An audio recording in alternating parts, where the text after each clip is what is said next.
आज मैं यहाँ पे उपस्थित आरएमसी के म्यूनिसिपल कमिश्नर माननीय महोदय श्री अमित अरोड़ा सर, हमारे principal J R Chavda sir, सभी गुरुजनगण तथा सभी छात्र भाई बहनों का हार्दिक स्वागत करता हूँ। आज मैं आप सबको हमारे पुराणों में स्वच्छता के बारे में और यज्ञ के बारे में जो कुछ भी लिखा है उसके बारे में थोड़ा बताने की कोशिश करूंगा। हमारे पुराणों के अनुसार स्वच्छता मतलब सिर्फ कचरा इधर उधर न डालना और साफ सफाई रखना, यही नहीं है, बल्कि स्वच्छता के टोटल 3 प्रकार होते हैं। इसमें पहला है भाव शुद्धि। भाव शुद्धि का ये मतलब है कि हम सामने वाले को देखकर हमारे मन में क्या सोचते हैं। इसके बारे में मैं बताना चाहूँगा कि अगर सामने वाली व्यक्ति में हमें कोई पसंद ना हो, ऐसी चीज हो, तो हमें उसको नजरअंदाज करना चाहिए और सभी लोगों के बारे में सिर्फ अच्छा ही सोचना चाहिए। दूसरा प्रकार आता है विचार शुद्धि। विचार शुद्धि मतलब हम सामने वाले व्यक्ति को देख के क्या सोचते हैं, उसके बारे में क्या विचार रखते हैं, यह है। अगर हम इतिहास में देखने जाए तो जब यूरोपीय देश का विस्तरण हुआ तब यूरोपीय देश के लोग दूसरे देश में गए और वहां पे व्यापार का बहाना करके गए थे। और सिर्फ भारत ही नहीं बल्कि कई देशों में उन्होंने वहां की प्रजा को देखा, वहां के रीति रिवाज देखे और उनको ऐसा लगा कि ये प्रजा में कुछ कमजोरियां है, हम इसका फायदा उठा सकते हैं। ये सोच के उन्होंने वहां के लोगों को गुलाम बनाना शुरू कर दिया और उनका शोषण किया। अगर इससे भी पहले का इतिहास देखने जाए तो हमारे भारत के लोग दूसरे देश में गए और वहां पे वसुधैव कुटुंबकम की भावना को बरकरार रखते हुए वहां के लोगों के साथ रहने लगे, वहां के लोगों के साथ घुल मिल गए और शांति से रहने लगे। अभी तीसरा प्रकार आता है कार्य शुद्धि। कार्य शुद्धि का मतलब यह है कि हम सामने वाले व्यक्ति के प्रति कैसा व्यवहार करते हैं। अगर हम कार्य शुद्धि में देखने जाए तो यजुर्वेद में यज्ञ के बारे में लिखा है। यज्ञ का मतलब हम क्या समझते हैं कि हमारे घर पंडित जी आते हैं, वो श्लोक बोलते हैं, हम आहुति दे देते हैं। पर क्या कभी आपने उस श्लोक का मीनिंग को समझने की कोशिश की? नहीं की। अगर हम श्लोक का मीनिंग को समझने जाए तो उसमें एक श्लोक आता है, इदम अग्निम इदम न मम। इसका मतलब है ये सब जो मैं आहुति दे रहा हूँ वो अग्निदेव की है, इसमें मेरा कुछ भी नहीं है। दूसरा श्लोक है इदम ब्रह्म इदम न मम, मतलब ये सब जो मैं आहुति दे रहा हूँ वो ब्रह्मदेव का है, इसमें मेरा कुछ नहीं है। क्या हम ये नहीं सोच सकते कि इदम राष्ट्रम इदम न मम, मतलब ये सब राष्ट्र का है, मेरा नहीं है? क्या ये राष्ट्र को हम एक घर की तरह देख के उसको साफ सुथरा नहीं रख सकते? हमारे भारतीय संस्कृति में ये परंपरा रही है पहले से कि हम सुबह शाम दिया जलाते हैं। हमारे यहाँ उपस्थित ऐसा लोगों के कोई भी ऐसा घर नहीं होगा कि जिसमें सुबह शाम दिया न जलता हो। अगर दिया जला के बाद हम कपूर जला दें तो पुराणों में लिखा गया है कि दिए में हमेशा गाय का शुद्ध घी का प्रयोग करना चाहिए। तो गाय के शुद्ध घी मतलब उसमें कई एंटीबैक्टीरियल एजेंट होते हैं। जब घी जलता है तो एंटीबैक्टीरियल एजेंट हवा में फैलने से हमारे आसपास की हवा शुद्ध हो जाती है।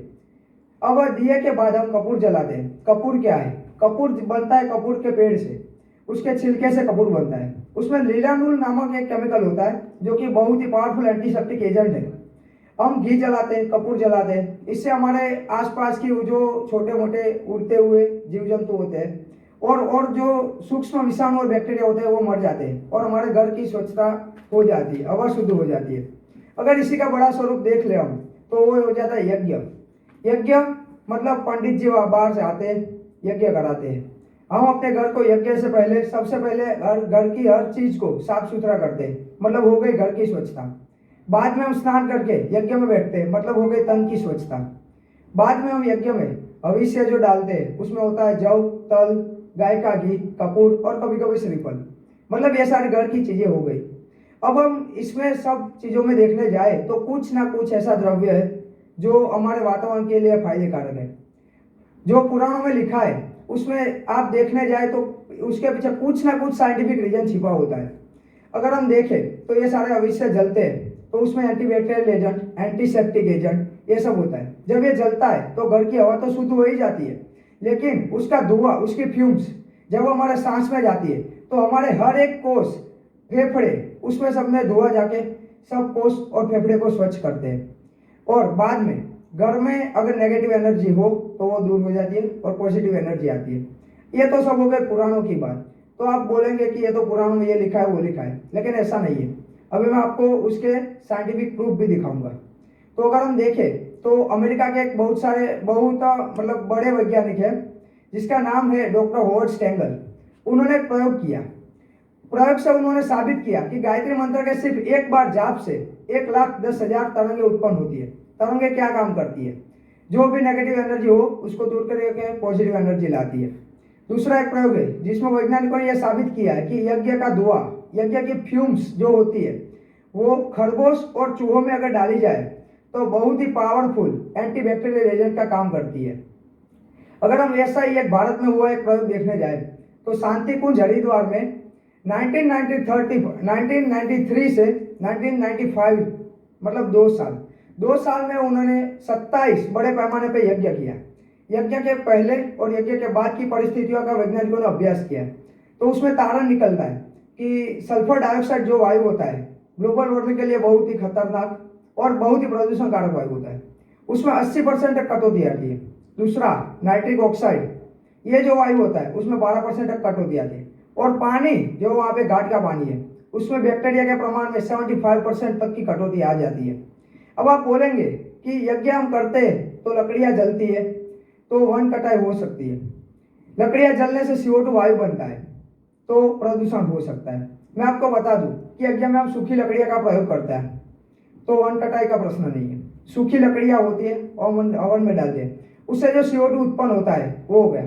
तो उसमें हम CO2 देखने जाए तो बहुत ही ऊंचे तापमान पर और धीमे दहन पे यज्ञ होता है, जो कि हमारे घर और उद्योगों में जो चूल्हा और कोयला जलता है उससे कई ज़्यादा गुना कम CO2 उत्पन्न होता है। और वो CO2 होता भी है तो एरोमेटिक ऑयल्स और दूसरे कई सारे रसायन के साथ मिल जाता है जो कई मेडिकल डिसऑर्डर को ठीक कर सकता है। मतलब ये CO2 का नुकसान बहुत कम है, देखने जाए तो है ही नहीं नुकसान, फायदे हैं मेडिकल डिसऑर्डर में। अब एक दूसरा प्रयोग के बारे में बताना चाहूँगा। सोलापुर महाराष्ट्र में एक संस्था है, उसका नाम है इंस्टीट्यूट फॉर स्टडीज इन वैदिक साइंस। ये संस्था ने एक प्रयोग किया, उसमें कई सारे केस स्टडीज उन्होंने किए, उसमें से कुछ केस स्टडीज मैं आपको बताना चाहूँगा। तो एक प्रयोग उन्होंने देखा, डॉक्टर सेल्वा मूर्ति हमारे भारतीय वैज्ञानिक है, उन्होंने एक प्रयोग किया कि 2 दिनों तक 8 ऐसे स्वस्थ लोगों को लिया और शाम को 4 बजे ठीक 4 बजे बुलाया। पहले दिन उन्होंने अग्निहोत्र यज्ञ के श्लोकों का जाप किया पर गलत उच्चारण किया। दूसरे दिन उन्होंने सही उच्चारण करके अग्निहोत्र यज्ञ किया। अब दोनों दिन के यज्ञ के पहले और यज्ञ के बाद जब वैज्ञानिकों ने उनका शरीर के कई सारे पैरामीटर्स का अभ्यास किया, जैसे ECG है, ब्लड रेट है, हार्ट रेट है, ब्लड प्रेशर है, उन्होंने देखा कि पहले दिन जो बदलाव हुए थे ना शरीर में वो बहुत खतरनाक थे और दूसरे दिन जो बदलाव हुए वो काफ़ी अच्छे थे। तो अग्निहोत्र यज्ञ का बहुत बड़ा फायदा है। और दूसरा केस स्टडीज हम देखें तो इंडियन आर्मी में कुछ समय पहले एक लेफ्टिनेंट कर्नल थे जो कि सीनियर एडवाइजर थे साइकियाट्री डिपार्टमेंट में, नाम था उनका GR गोलेचा। उनकी आयु थी 25 वर्ष। अब वो 2 साल से हेरोइन ड्रग्स की लत में थे। उन्होंने 2 बार डी एडिक्शन का कोर्स किया लेकिन कोई फायदा दिखा नहीं गया। बाद में उन्होंने कहीं से सुना होगा अग्निहोत्र यज्ञ के बारे में, तो जब उन्होंने अग्निहोत्र का डेली बेसिस पे जब जाप करना शुरू किया तो कुछ ही हफ्तों में लत में कई कमी आ गई। तो लत में कमी मतलब लत दूर नहीं हो गई लेकिन कमी जरूर आई है। तीसरा केस स्टडी, एक डायबिटीज का पेशेंट में 2.5 महीने तक अग्निहोत्र का डेली बेसिस पे जाप किया गया तो 285 से 95 डायबिटीज का लेवल हो गया। और अब मैं आपको आखिरी केस स्टडीज बताना चाहूँगा। 1984 में जब भोपाल में मिग गैस लीक हुआ तो बहुत ही वहाँ पे मतलब नुकसान हो गया था जान माल का। लेकिन हम देखें तो सिर्फ घटनास्थल से 1.5 किलोमीटर की दूरी पर 2 परिवार रहते थे, कुशवाहा परिवार और राठौड़ परिवार। वो लोग अग्निहोत्र का डेली बेसिस पे जाप करते थे। तो गैस की तीव्रता की वजह से उन्हें हॉस्पिटलाइज तो करना पड़ा लेकिन किसी की दुखद मृत्यु नहीं हो गई। तो मैं कहना चाहता हूँ कि हमारी हर संस्था, हर घर, हर कॉलेज, सभी जगह यज्ञ जरूर करना चाहिए।